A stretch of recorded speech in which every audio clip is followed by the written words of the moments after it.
Aimables téléspectateurs de Télé Plus, bonjour et bienvenue à ces grands magazines que vous aimez tant, le magazine Invité. Alors, comme vous le savez, chaque fois que l'actualité l'exige, nous sommes là pour vous servir, mais aussi pour débattre sur les questions très essentielles dès l'heure. Alors, aujourd'hui, nous allons parler de la situation dans les lois là-bas. Comme vous le savez, il y a beaucoup de choses là-bas.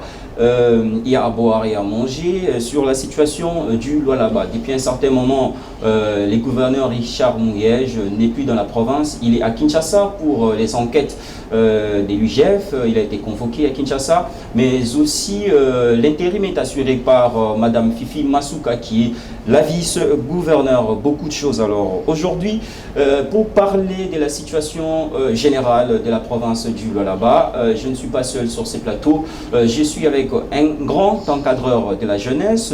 Il est également président du collectif des sous-traitants. Il s'agit là bel et bien de monsieur Israël Mboui. Avec lui, nous allons essayer, n'est-ce pas, de balayer quand même certaines questions. Dans les lois là-bas, nous avons comme sous-thème aussi la sous-traitance dans quelques entreprises minières dans les lois là-bas. Nous allons également parler de certaines entreprises chinoises. Il y a certaines pratiques là. Avec lui, nous allons essayer un peu d'échanger sur toutes ces questions, mais aussi l'actualité quand même en général ne peut pas manquer. Nous allons en parler. Alors, sans plus tarder, j'aimerais déjà lui dire bonjour. Bonjour, monsieur Don Israël. Bonjour, mon frère. Vous allez bien? Super bien, par la grâce de Dieu. Voilà, comme vous le savez, aujourd'hui nous allons parler précisément du Lualaba. Alors la toute première question, pour ne pas quand même gaspiller nos minutes, c'est quoi la santé de la province du Lualaba actuellement? La province va comme elle peut. Je pense qu'il y a des bouches autorisées qui sont censées parler directement de ça. Mais en ce qui me concerne, dans le field qui me concerne, l'entrepreneuriat, la sous-traitance et tout ce qui cadre avec la jeunesse, je dirais que la province va mal, elle va même très mal, à l'image du Congo en général sur le plan des affaires. En ce qui concerne le respect des textes, le respect des lois qui encadrent l'entrepreneuriat de la jeunesse, l'entrepreneuriat local. Voilà. Voilà, les Lualaba ne va pas très bien par rapport à certaines règles qui encadrent l'entrepreneuriat des jeunes et tout ça. Mais qu'est-ce qui ne va pas là-dessus? Quand vous dites que ça va mal, qu'est-ce qui vous pousse à dire ça? Je sais, aujourd'hui, j'aimerais inviter la jeunesse à comprendre un certain nombre de choses. Il est bien de chanter pour les hommes politiques, il est bien d'être dans des partis politiques, de courir après, d'applaudir, d'acclamer. Mais à un certain moment, nous devons nous poser la question de savoir d'où nous venons, où sommes-nous et où sommes-nous en train de partir. C'est là le grand problème. Ceux qui nous ont précédés sont en train de passer. Nous sommes là en train de bâtir notre avenir aujourd'hui, et la jeunesse, elle est complètement distraite. Et voilà, aujourd'hui, je ne viens pas dans l'habit ou dans la soutane d'un communicateur, mais je viens dans celle d'un motivateur, d'une personne qui va essayer de demander et de montrer la voie à la jeunesse, c'est que nous devons faire aujourd'hui pour que demain soit vraiment une réussite, pour que l'histoire du Congo de cette jeunesse d'aujourd'hui soit un success story. Il y a beaucoup de choses qui se passent, effectivement, en ce qui concerne l'entrepreneuriat, et les entreprises principales ne respectent pas la loi congolaise. Quand je parle des entreprises principales, je parle de celles privées, et même le gouvernement national, le gouvernement congolais ne respecte pas ses propres lois en ce qui concerne la passation des marchés. Généralement, c'est le cousin, c'est du népotisme, c'est du clientélisme, et la jeunesse, les entrepreneurs locaux ne se retrouvent pas. Je ne parle pas seulement du Lualaba, mais je parle de toute l'étendue de la République démocratique du Congo. Pourquoi seulement on doit donner des contrats aux Libanais, aux Chinois, aux Indiens, sans même se soucier de la co-traitance ou de la sous-traitance, que ce soit avec l'ARMP, l'autorité de régulation des marchés publics, voilà. Que ce soit avec l'ARSP, l'autorité de régulation de la sous-traitance dans le secteur privé, la jeunesse ne se retrouve pas. Il est grand temps ici que nous nous lévions que nous parlions, que nous nous regardions face à face avec les autorités pour que les choses essayent de changer.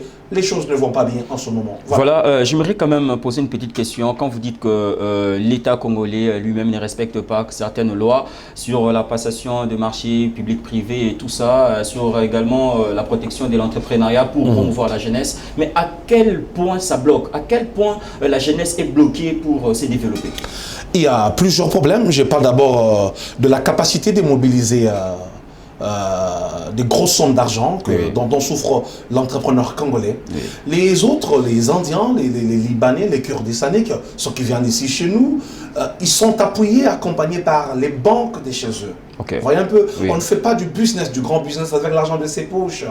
On le fait avec l'argent des banques. Mais au Congo, il n'y a pas des banques qui accompagnent l'entrepreneur local. Il n'y a pas des banques qui essayent de booster, d'accompagner les entrepreneurs locaux. Vous voyez, par exemple, il y a un grand marché de quelques millions. Le gouvernement congolais, pour soumissionner, vous demande des très grosses sommes d'argent, juste pour soumissionner. L'argent, tu n'es même pas sûr de récupérer après. Bon, c'est la loi. Et comment est-ce que vous pensez qu'un jeune qui n'a pas encore eu un seul contrat, mais qui s'est lancé dans l'entrepreneuriat, juste pour soumissionner, vous lui demandez une très grosse somme d'argent. Où est-ce qu'il va trouver ça? Et au cas où même s'il en trouvait, s'il arrivait à perdre ce contrat, ce marché, qu'est-ce qu'il devient demain? Vous voyez un peu? Voilà. Premier problème. Et dans le secteur privé, tout cela est encadré par une loi. La loi de 2017 fixant les règles applicables à la sous-traitance dans les secteurs privés. Donc, la loi prévoit qu'à chaque fois qu'il y a un contrat de sous-traitance, que l'entreprise principale puisse financer le projet à hauteur de 30%.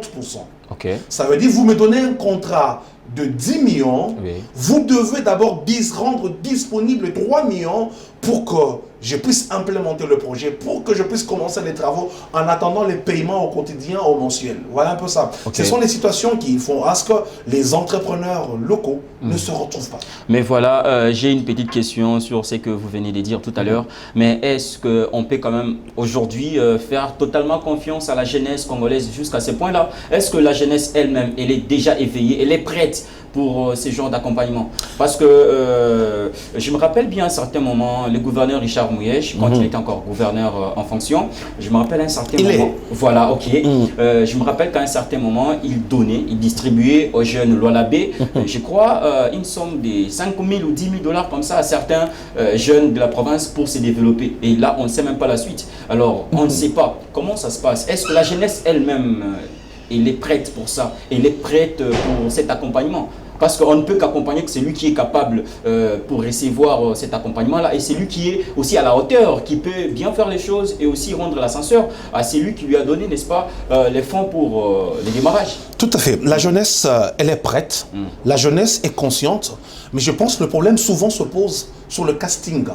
Et quand je parle du casting, généralement, partout ailleurs... Les choix sur les jeunes à qui on doit faire confiance. Quel type de jeunes qui doivent le faire? Justement. Tout le monde n'est pas entrepreneur. Voilà. Voilà un peu. On ne naît pas entrepreneur, on le devient. Il y a des formations, il y a des prédispositions. Vous voyez un peu ça? Voilà. C'est là que se passe le problème.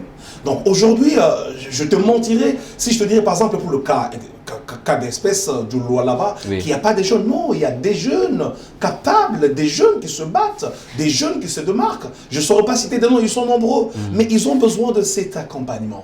Cet accompagnement qui est prévu dans la loi. Il n'est pas ici seulement question qu'au-delà que le gouvernement central n'arrive pas à respecter certain nombre une bonne façon de faire les choses, que le gouverneur sorte l'argent du contribuable, l'argent de ses propres poches pour soutenir les jeunes. Mais je parle ici du respect des règles. Vous voyez un peu comment est-ce que les choses doivent se passer? La sous-traitance s'opère comment? Est-ce que les entreprises principales sont en train de respecter? C'est là que se trouve le problème. Alors, mais qu'à cela ne tienne, il y a certains jeunes qui sont distraits. Voilà. Qu'aujourd'hui, je suis venu comme un coach, comme un motivateur pour demander à cette jeunesse de se réveiller. Le Congo, notre pays, là je parle spécialement aux gens de Lualaba, je leur dis que le cuivre et le cobalt, ça ne pousse pas comme du maïs. Il n'existe pas d'engrais pour assurer leur germination. Ce sont des filons. Quand on creuse à un point X, il n'y en aura plus. Voyez un peu ça. Justement. Donc, quelques temps suffiront pour que les Français, que les Russes, les Chinois ou les Américains qui sont en train d'exploiter notre cuivre nous laissent que des trous et des lacs. Voyez un peu ça. Okay. Il est grand temps que nous bénéficions au max. Il est grand temps que nous nous réveillons. Là où les choses ne marchent pas, nous devons lever notre voix. Aujourd'hui, vous m'avez présenté comme le président du collectif des sous-traitants. Voilà. Qu'est-ce que le jeune Congolais fait? Qu'est-ce que fait le jeune Lualabé? Voilà. C'est là le problème. Le gouvernement existe. Vous savez, les juristes disent que le droit est querable. Tu peux connaître tes droits, mais si tu n'as pas le courage, si tu n'as pas l'énergie essentielle de réclamer ces droits, ils te seront jamais faits. Je parle au pluriel. Voilà. Voyez un peu ça. Oui. C'est ici le moment où j'appelle la jeunesse de se liguer avec moi ensemble afin que nous demandions au gouvernement, à ceux qui nous gouvernent, des comptes afin que les choses marchent. Personnellement, j'ai eu à marcher ça et là, à rencontrer des grands hommes pour que les choses marchent. Ça ne suffit pas. On a besoin de cette énergie. Regardez par exemple, aujourd'hui, au Lualaba, il y a des grognes chaque jour dans les entreprises chinoises. Il y a des problèmes qui se passent. Et aujourd'hui même, avec la sous-traitance, les entreprises principales ne font absolument rien. J'ai vu récemment, la semaine passée, le directeur de l'ARSP, Ahmed Kalej Kand, sur la question. On a échangé, mais on sent comme qu'il dirait les choses ne marchent pas. Et tout ça à cause de qui? À cause du gouvernement. Le président de la République a promis à la classe entrepreneuriale, le président a promis à la jeunesse congolaise d'avoir la volonté de bien vouloir créer une nouvelle classe des millionnaires congolais. Mais où sont ces millionnaires congolais? 3 ans sont déjà passés. Monsieur le président de la République, je me présente ici comme ce jeune millionnaire qui attend encore que cela soit possible. Où est passée votre promesse? Nous avons des éléments, nous avons des outils qui peuvent créer, qui peuvent générer ces millionnaires. Il faut juste faire respecter la loi. Je ne viendrai pas dans votre cabinet pour vous demander de l'argent. Non, je ne le ferai pas. Je vous demanderai tout simplement de faire respecter la loi sur la sous-traitance. Et cette classe de millionnaires va se créer par elle-même. D'accord, mais quand vous demandez, n'est-ce pas, cet accompagnement auprès du gouvernement, mais également auprès des entreprises minières qui sont au Lualaba, alors qu'est-ce que vous auriez bien voulu demander concrètement? Qu'est-ce que ces entreprises-là doivent faire concrètement? Parce que là, vous parlez, c'est bien, mais en peu de mots, qu'est-ce que ces entreprises doivent faire? Par quel mécanisme elles peuvent aussi arriver, n'est-ce pas, à accompagner ces jeunes, à promouvoir la jeunesse, afin que nous ayons bien évidemment des jeunes millionnaires? Ils ont la mauvaise foi. À quel la point très mauvaise foi, par exemple, je ne parlerai pas, je commence par d'abord ceux qui ont des contrats. Je viens de parler avec un ami qui est manager dans une des entreprises, je n'aimerais pas citer des noms, parce que récemment, il y a une entreprise qui a voulu me faire arrêter. En tout cas, je vous encourage d'aller porter plainte contre moi. Comme ça, moi, je vais demander une audience ouverte au public et médiatisée. On a voulu vous arrêter. Justement, pourquoi? Pour cette question. Pourquoi? Parce que je défends la loi congolaise. Parce que je défends la sous-traitance congolaise. Parce que vous défendez aussi la jeunesse. T'imaginer, j'ai un confrère, un ami qui a une entreprise depuis plus de 5-6 ans maintenant, une entreprise qui a de l'expérience et de l'expertise. Ils sont en train de perdre un grand contrat qui se cote en termes de millions en ce moment. Ils perdent pourquoi? Ça fait 5-6 mois que l'entreprise principale ne paye pas l'argent. Voyez un peu, on te laisse pendant 6 mois, on ne te paye pas l'argent sous prétexte que voilà, nous sommes en train de tester, de jauger ta capacité de gestion, ta capacité managériale. Mais c'est des foutaises, c'est saucréneux, c'est ubuesque. On ne peut pas tolérer ce genre de choses. Que dit la loi? La loi dit que dès que le service est rendu, à dater du jour où on a coté le service, il faut compter 30 jours pour que la facture soit payée. Mais comment est-ce que vous pouvez garder un entrepreneur local avec tous les enjeux qu'il y a, avec le problème Covid que nous avons? Voyez un peu ça, 5-6 mois sans lui payer.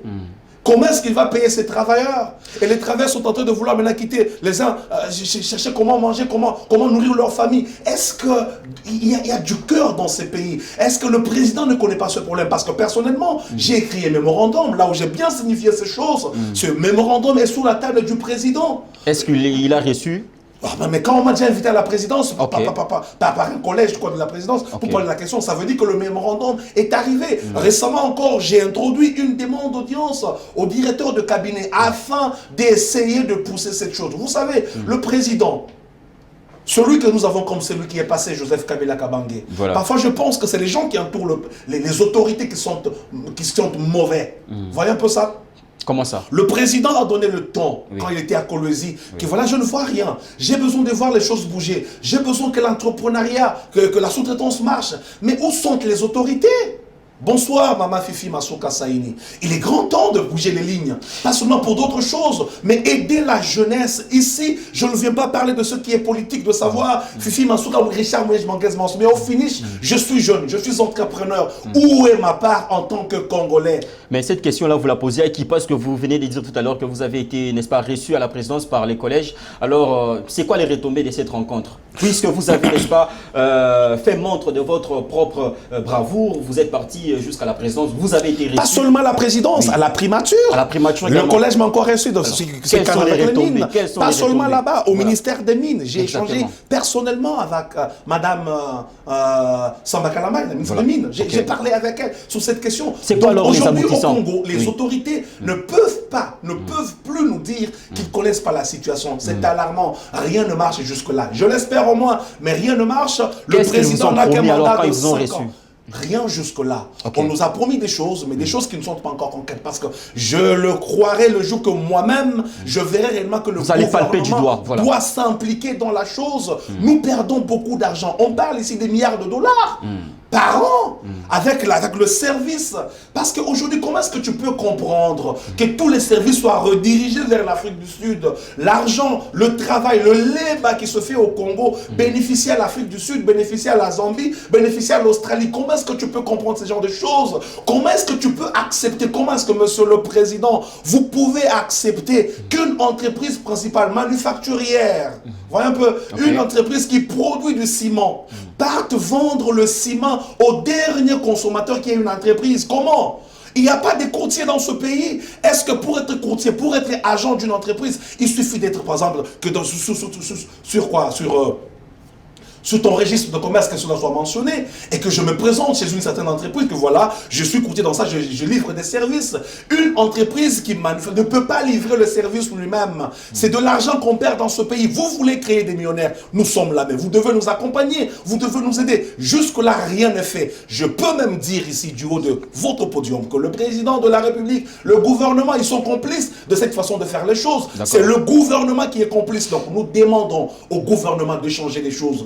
Monsieur le Président Félix Antoine Tshisekedi Tshilombo, je crois encore en vos promesses, mais d'ici 2 ans seulement, une année et demie, ça sera 5 ans. Où sont ces promesses? D'accord, alors nous allons essayer un tout petit peu de respirer. Alors pour ceux qui ne connaissent pas Kolwezi, nous allons essayer d'illustrer quand même l'aperçu de la ville de Kolwezi, et puis nous allons revenir tout juste après pour essayer maintenant de parler de la situation en général au Lualaba.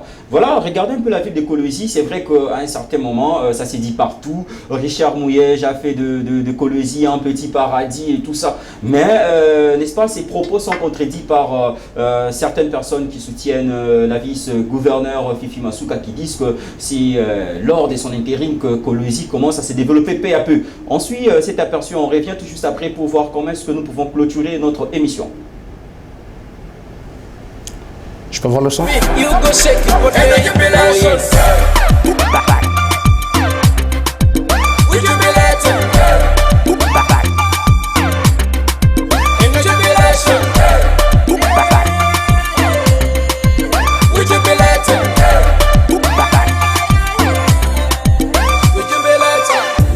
Muziki ngabuchayina kushana na bushana nyumba okugamba ndi muzanyifu ngabona nebaza mugamba olw'obulamu bwenyina buno ati nkugobera ekigoma kyakuseyima edikenzo netuseyima omuziki nayisa simasaka vani fro would you be let up give me my dream I wanna show you what I got and a jubilation.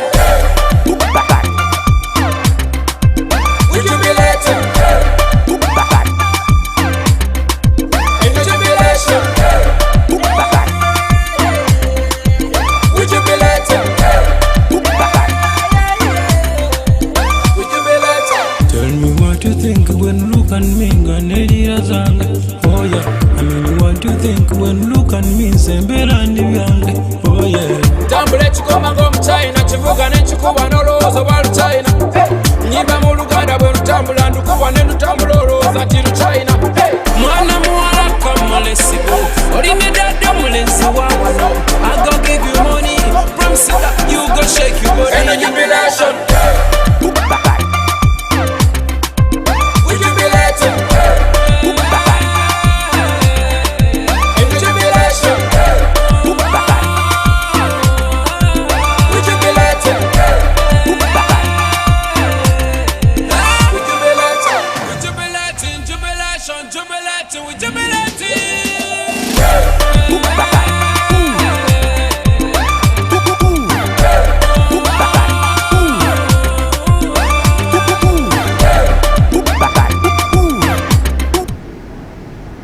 Voilà, c'était là la ville de Kolwezi. En tout cas, coup de chapeau, un coup des chapeaux. Moi, j'aime ça. J'ai apprécié l'image de Kolwezi aujourd'hui. C'est vrai qu'à un certain moment, on voyait le gouverneur Richard Mouyej au four et au moulin pour se battre afin que cette province puisse se développer. Et là, nous voyons quand même des belles images, des très bonnes routes. En tout cas, c'est bien construit quand même. Mais malgré tout cela, M. Richard Mouyej a été, n'est-ce pas, selon lui, et selon l'IGF, il a été accusé de gestion et voilà, il est à Kinshasa pour des poursuites judiciaires. Bon, pas pour des poursuites judiciaires, mais justement pour être auditionné, condamné. Et vous qui êtes originaire du Lualaba, on en est où avec cette affaire? Et justement, quand même je ne suis pas venu parler de la province aujourd'hui, voilà. Je le disais, je suis venu en âme d'inconscientisateur pour la jeunesse, essayer de booster cette jeunesse à gagner des marchés parce que c'est notre droit dans ce pays. Les images parlent d'elles-mêmes. Je pense que toute personne sérieuse comme moi, aujourd'hui au Congo, sous l'étendue de la République démocratique, il n'y a pas un seul endroit où un gouverneur, ces 5 dernières années, il n'y a pas une seule terre qui s'est développée mieux que le Lualaba. Je me suis promené dans le Congo profond. Va où tu veux. Va dans toutes les provinces où tu veux. Il n'y a pas une de toutes les nouvelles provinces, je dis bien, les nouvelles provinces. Il n'y a pas mieux que le Lualaba. Ceux qui ne le croient pas, ceux qui disent le contraire, je pense que ça frise de la sorcellerie. Bon, l'IGF, je pense qu'il y a des gestions. Et aujourd'hui, je ne suis pas communicateur de l'IGF. Mais vous suivez quand même. L'IGF a des canaux par lesquels doit communiquer.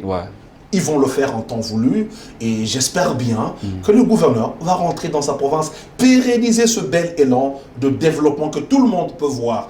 Vous savez, une chose que mais pendant qu'il n'est pas là, Madame Fifi Masuka, quand même, elle continue de faire son nom. Hein, parce en tout cas, je ne suis pas, je ne suis pas à Kolwezi. Je pense, comme vous avez fait ces mêmes images, vous avez fait vos enquêtes. Justement. Les images ne sont pas tombées du ciel. Justement. Descendez sur terrain. Prenez des images. Des images de janvier jusqu'à aujourd'hui. Ça serait beaucoup plus réglo et plus honnête scientifiquement. Et moi, je dirais seulement coup de chapeau au gouverneur Richard Mouyej-Manguesmans pour l'ensemble de l'œuvre. Il n'était pas seul, il était avec Madame Fifi. Donc, je ne pense pas que Madame Fifi peut nier l'ensemble de l'œuvre qu'ils ont accomplie parce que c'est la seule province qui a gardé. Ils étaient ensemble depuis qu'ils étaient commissaires et jusqu'aujourd'hui gouverneur et vice-gouverneur. Donc, le Lualaba s'est développé de toutes les provinces du Congo. Il n'y a pas mieux que le Lualaba. Les nouvelles provinces, il n'y a pas mieux. Ce n'est pas Madame Fifi Masuka qui dirait le contraire, ça c'est.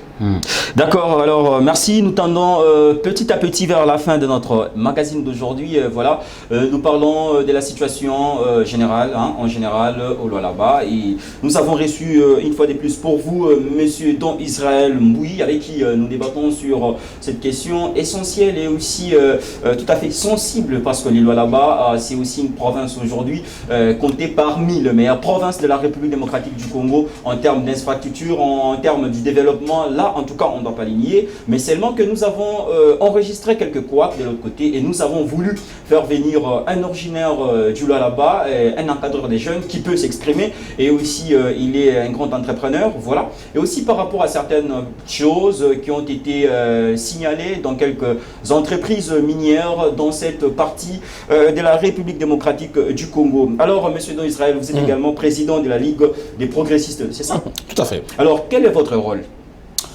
En fait, notre rôle, c'est avec justement ces titres que vous portez. C'est le progrès social. Vous voyez un peu? Nous avons besoin du progrès social. Nous avons besoin que les choses marchent. En fait, toutes les deux qualifications me vont à merveille. D'accord. Ce que nous voulons, c'est le Congo de demain, le Congo d'aujourd'hui. Voilà. Que ce Congo bénéficie aux Congolais.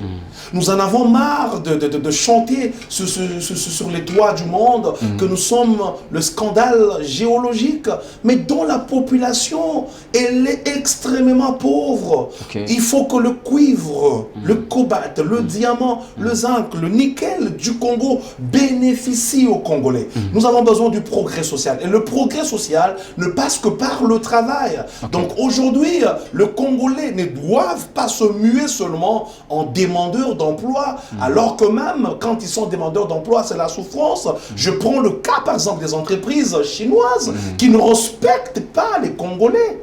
Il y a chaque jour des problèmes. Allez sur YouTube, allez sur les réseaux sociaux. Vous allez voir qu'il y a même des Congolais qui commencent à s'irriter, à se fâcher. Mais non, nous sommes des hommes paisibles, mais les Congolais commencent à battre les Chinois, à frapper les Chinois dans des entreprises. Il y a des vidéos qui sont là. Est-ce que le gouvernement attend que les choses s'empirissent pour qu'ils agissent? Non. Demandez aux entreprises chinoises de mieux traiter les travailleurs congolais. Ça, c'est le problème. Nous avons besoin du progrès social. Il faut que les travailleurs, ceux moins qui travaillent, puissent être bien traités. Alors, j'ai une petite question à vous poser. Si vous étiez l'un des conseillers du président de la République sur cette question, qu'est-ce que vous l'aurez conseillé? Vous savez, en peu de mots et avec un schéma précis. Messieurs les présidents, il faut faire ça, ça, ça, ça, parce qu'au lieu de parler, tout ça c'est bien. Mais le schéma, quel est le schéma que les chefs de l'État peuvent emprunter pour, n'est-ce pas, trouver solution au problème des Lualabés, de la jeunesse en général, mais surtout de la jeunesse lualabaise en particulier? Ok, le schéma est simple. Voilà. Ce qui est bien, il faut copier. Vous Voilà. voyez un peu? Aujourd'hui, il n'y a pas une entreprise principale, qu'elle soit chinoise ou américaine, au Congo, précisément au Lualaba, qui peut se dégrader un bon plan social. Que ce soit toutes ces entreprises, Camo et les autres là, ils sont en train de distraire la population. Le bénéfice de la population commence par quoi? Des projets sociaux de base. Construire d'abord des infrastructures, des bonnes écoles. Des bonnes écoles. Des bons hôpitaux.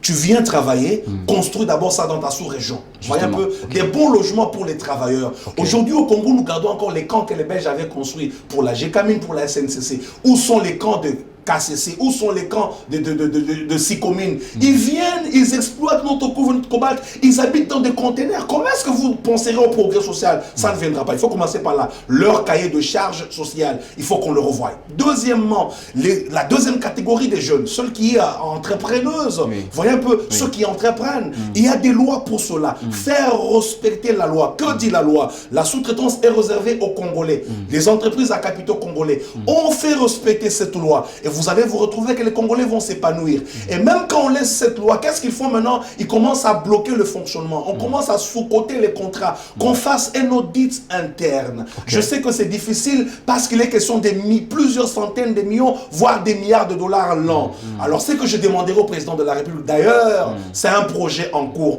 Nous avons besoin d'une table ronde. Le gouvernement, les entrepreneurs et les entreprises principales. Qu'on s'assoie à une table, qui nous donne des raisons pourquoi ils ne veulent pas des Congolais, pourquoi ils ne respectent pas les Congolais. Tu peux comprendre parce que pour le même nombre d'heures, pour le même nombre de quoi, pour le même service, le même degré d'implication en ce qui concerne les responsabilités, aujourd'hui, un blanc, parce qu'il est expatrié, on le paye 10 fois qu'un Congolais. Comment est-ce que tu peux expliquer ça? Alors que tous deux sont ingénieurs. Est-ce que le fait de venir de l'Afrique du Sud fait de toi un super-homme? Je ne pense pas. Toi, va d'abord à l'étranger, va travailler, médecin, sois-tu en Afrique du Sud, qu'on te paye 10 fois mieux qu'un médecin sud-africain, mais non, ça ne se fait nulle part ailleurs. Pourquoi seulement au Congo? Donc c'est simple, le président de la République doit parler avec la base. Et la base dans ce contexte, c'est nous, nous les entrepreneurs, nous qui comprenions le système, nous qui savons ce qui se passe. Tu sais, tu m'as demandé de chuter. Il y a ces choses par exemple qui se passent à Kamoa. Là, je viens alerter. On a prévu un groupe de jeunes qu'on veut présenter au président de la République et à madame le ministre quand ils vont descendre pour l'inauguration de quoi? Madame le ministre, quel ministre? L'actuel de mine. De mine, ok. Quand ils vont descendre pour l'inauguration de quoi? De l'usine des Kamoa. On va leur présenter un groupe de jeunes, soi-disant des sous-traitants. Mais ils ne sont même pas des sous-traitants. Ils ne sont même pas enregistrés dans la base de données des Kamoa. C'est une machination, une façon de faire des choses afin d'éloigner toujours la jeunesse congolaise. Je le redis encore, à Kamoa, c'est Zinjin qui a la totalité, la grande partie de la sous-traitance, alors qu'ils sont actionnés dans la même entreprise. On ne se moque pas de nous jusqu'à ce point. Il faut que les Congolais se lèvent. Je suis venu en conscientisateur, je le répète. Aujourd'hui, je demande à la jeunesse congolaise de partout où vous allez nous suivre de vous lever. Trop, c'est trop. Le Congo aux Congolais. Ce pays nous appartient. Ces ressources sont nôtres. Il est grand temps que le gouvernement nous accompagne. S'ils sont incapables de le faire, qu'ils nous disent simplement et possiblement qu'ils sont incapables de le faire. Et cette fois-là, nous allons nous prendre en charge, comme le disait à son temps, paix à son âme, notre héros national, M. Laurent Désiré Kabila. Parce que trop, c'est trop. Nous ne bénéficions pas de nos terres. Nous ne bénéficions pas de notre cuivre, de notre cobalt. Il est grand temps que cela change. Je demande à tous les gouverneurs des provinces minières, au Kasaï, les gens se vident dans le Kasaï, alors qu'il y a du diamant là-bas. Comment est-ce que ces mêmes gens qui étaient riches avec leur diamant par le passé et aujourd'hui sont en train de faire, est-ce que le diamant a perdu sa valeur sur le marché international? Non. Au Katanga, la même chose. Dans le Bazou, la même chose. Au Kivu, la même chose. Il est grand temps que ce pays bénéficie aux Congolais. C'est nous, les millionnaires de demain, que le président est en train de rechercher. C'est nous, les millionnaires de demain, que le président est en train de rechercher. Donc, c'est par cette phrase que monsieur Don Israël Mbouyi, n'est-ce pas, a clôturé cette émission. Voilà, mesdames, messieurs, vous nous avez suivis nombreux depuis le début de ce magazine, bien sûr. Vous nous avez suivis à travers StarTime, à travers BlueSat. Vous nous suivez de partout, à Lubumbashi, à Kolwezi, en dehors du pays, partout où vous nous suivez. En tout cas, merci pour votre sympathique attention. Voilà, monsieur Israël, Don Israël Mbouyi, qui est le président du collectif des sous-traitants, était des nôtres dans ce magazine. Nous avons échangé sur la situation générale du Lualaba. Voilà, merci de nous avoir suivis. Nous sommes pratiquement à la fin. Nous prenons rendez-vous prochainement. Et si, voilà, pour finir, j'ai dit également merci à toute l'équipe technique qui m'a soutenu. Au revoir et à la prochaine.